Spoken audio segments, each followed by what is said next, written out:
G'day, it's Mike here. I'm doing a series on the Dragon Force 65 boat, and for Christmas I received a new boat.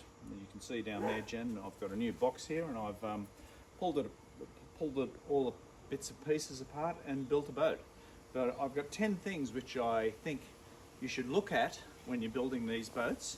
And the key thing is, when you receive these boats, is you need to super glue some of the connectors. So if you look here, Jen, if you come across here, what I do is I basically go through and each of these stainless steel screws, I super glue them so that they don't leak. But really importantly, right down the back here, you have to super glue this one and make sure that that's okay.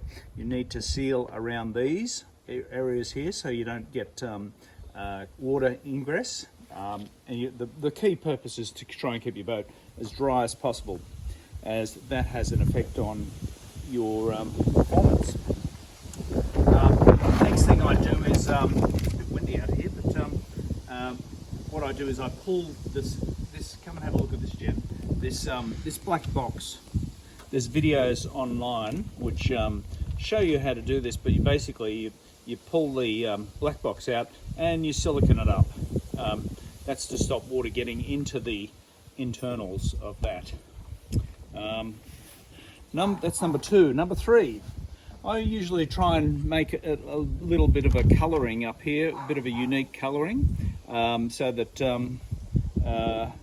it's easily identified. The other thing is also, when you're building these things, make sure when you build a stand, you put a soft sponge there, as it takes the weight of the keel and stops it pulling on the boat, and that's where you get damage from it. Number four, you can buy the black patches over here, but I quite like to have a clear mylar cover. Two reasons: you can see whether you've got any water condensation in there, and the other reason is because mylar is stronger than the quite strong, so if there's any damages or smashes with other boats, it usually holds up. That's number four. Also, I use packing tape as well along here. I just use some packing tape and just buy it. It's quite cheap, and just put some packing tape across there, and it's easily to pull on and off. And I usually put new packing tape on all the time. The mylar basically stays there until there's an issue with the electrics, but it's all pretty good.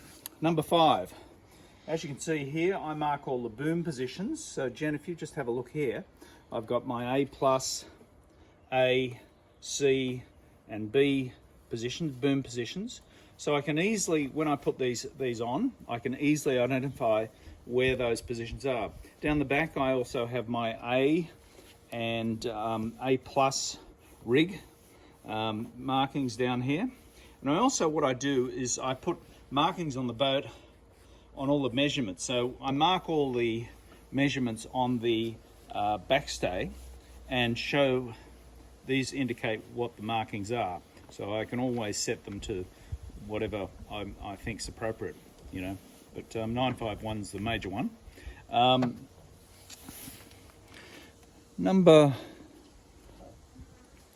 I also on the markings, I also mark, if you look in there, Jen, I don't know whether you can see it, but I mark the battery so that I can line up the battery to basically center of the keel so it doesn't hobby horse. So that's pretty critical as well. I don't know whether you saw here, but on here I have a transmitter name written on it.